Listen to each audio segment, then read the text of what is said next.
ഭാര്യ ഷിബിലയെ കൊലപ്പെടുത്തിയ കേസിൽ പ്രതി യാസിറിനെ വിശദമായി ചോദ്യം ചെയ്യാൻ പോലീസ്. കത്തി വാങ്ങിയ കൈതപ്പൊയിൽ അങ്ങാടി, കൊലപാതകം നടന്ന ഇങ്ങാപ്പുഴയിലെ വീട് എന്നിവിടങ്ങളിലെത്തിച്ചു തെളിവെടുപ്പ് നടത്തും. ഇന്നലെ കോഴിക്കോട് മെഡിക്കൽ കോളേജിലും കാറിൽ ഇന്ധനം നിറച്ച എസ്റ്റേറ്റ് മുക്കിലും എത്തിച്ച് തെളിവെടുപ്പ് നടത്തിയിരുന്നു.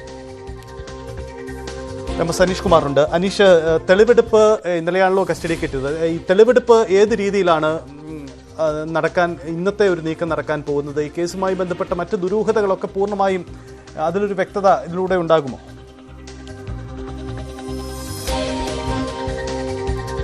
സജിത്ത്, ഇന്നലെ ഉച്ചതിരിഞ്ഞാണ് താമരശ്ശേരി കോടതി പ്രതിയെ കസ്റ്റഡിയിൽ വിട്ടുകൊണ്ടുള്ള ഉത്തരവിറക്കിയത്. അതിനുശേഷം പ്രതിയെ കൊണ്ടുവരികയും പിന്നീട് വൈദ്യപരിശോധനകൾ പൂർത്തിയാക്കി രണ്ടിടത്ത് ഇന്നലെ തെളിവെടുപ്പിന് കൊണ്ടുപോയി. ഒന്ന് മെഡിക്കൽ കോളേജ് ആശുപത്രിയുടെ പരിസരത്താണ്. അവിടെ വെച്ചാണ് പ്രതിയെ നാട്ടുകാർ തിരിച്ചറിയുകയും പോലീസിൽ ഏൽപ്പിക്കുകയും ചെയ്ത് ആ സ്ഥലത്ത് കൊണ്ടുപോയി തെളിവെടുപ്പ് നടത്തി.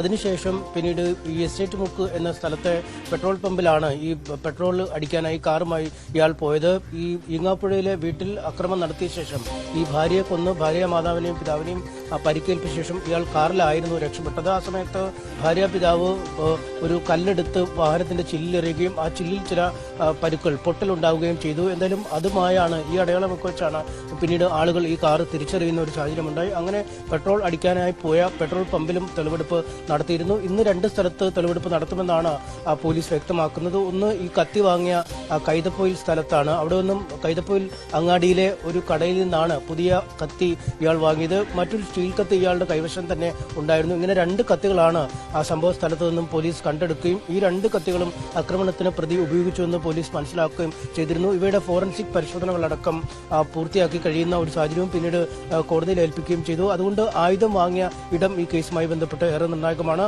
അവിടെ തെളിവെടുപ്പ് നടത്തും. പിന്നീടാണ് ഈങ്ങാപ്പുഴയിലെ വീട്ടിലേക്ക്, ഷിബിലയുടെ വീട്ടിലേക്ക് പ്രതിയെ തെളിവെടുപ്പാനായി കൊണ്ടുപോകും. എന്തായാലും അതിന്റെ ഒരു സമയം കൃത്യമായി പോലീസ് ഇപ്പോഴും അറിയിക്കുന്നില്ല. കാരണം വലിയ തോതിൽ ജനക്കൂട്ടം ആ വീട്ടിലുണ്ടാവാൻ സാധ്യതയുണ്ട്. ആളുകളുടെ പ്രതികരണങ്ങളൊക്കെ ഒരുപക്ഷെ അങ്ങേയറ്റം പ്രതികൂലമാവുന്നതിനുള്ള സാധ്യതയും കാണുന്നുണ്ട്. അതുകൊണ്ട് വലിയ പോലീസ് സുരക്ഷയോടുകൂടിയാവും പ്രതിയെ അവിടേക്ക് തെളിവെടുക്കാനായി കൊണ്ടുവരിക. ഒപ്പം വിശദമായ ചോദ്യം ചെയ്യലിലേക്കും പോലീസ് കടന്നിട്ടുണ്ട് എന്ന് നമുക്കറിയാൻ കഴിയുന്നു. പെട്ടെന്നുണ്ടായ ഒരു പ്രകോപനത്തിനപ്പുറം കൃത്യമായ ആസൂത്രണത്തോടുകൂടിയാണ് പ്രതി ഈ കുറ്റകൃത്യം ചെയ്തത് എന്ന ഒരു കണക്കൂട്ടൽ, അങ്ങനെ ഒരു നിഗമനത്തിലാണ് പോലീസ് ഉള്ളത്. കാരണം ഒരു സ്റ്റീൽ കത്തി നേരത്തെ കയ്യിൽ കരുതുക, പിന്നീട് അങ്ങാടിപ്പൊയിൽ നിന്നും ഒരു കൈതപ്പൊയിൽ അങ്ങാടിയിൽ നിന്നും കൃത്യമായി പുതിയ കത്തി വാങ്ങുക, മൂർച്ചയേറിയ രണ്ട് ആയുധങ്ങളുമായി പ്രതി പോയപ്പോൾ അത് കൃത്യമായും ഇത്തരമൊരു കുറ്റകൃത്യത്തിലേക്കുള്ള പോക്ക് തന്നെയാണ് എന്നാണ് പോലീസ് കരുതുന്നത്.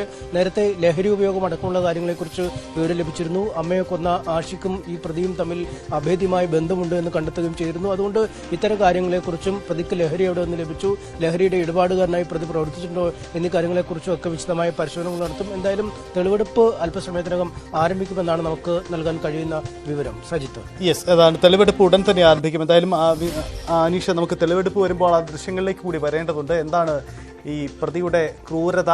ഇന്ന് രണ്ട് പ്രധാനപ്പെട്ട ഇടങ്ങളിലാണ് തെളിവെടുപ്പ്. ഒന്ന് ഈ കൈതപ്പൊയിൽ അങ്ങാടിയിൽ കത്തി വാങ്ങിയ ഇടം, മറ്റൊന്ന് ഈ കൊലപാതകം നടന്ന വീട്. ഈ രണ്ടിടത്തും എത്തിച്ചുള്ള തെളിവെടുപ്പാണ് നടക്കുന്നത്. ഇന്നലെ കസ്റ്റഡിയിൽ കിട്ടിയതിന് ശേഷം ചില ഇടങ്ങളിൽ തെളിവെടുപ്പിന് എത്തിച്ചിരുന്നു.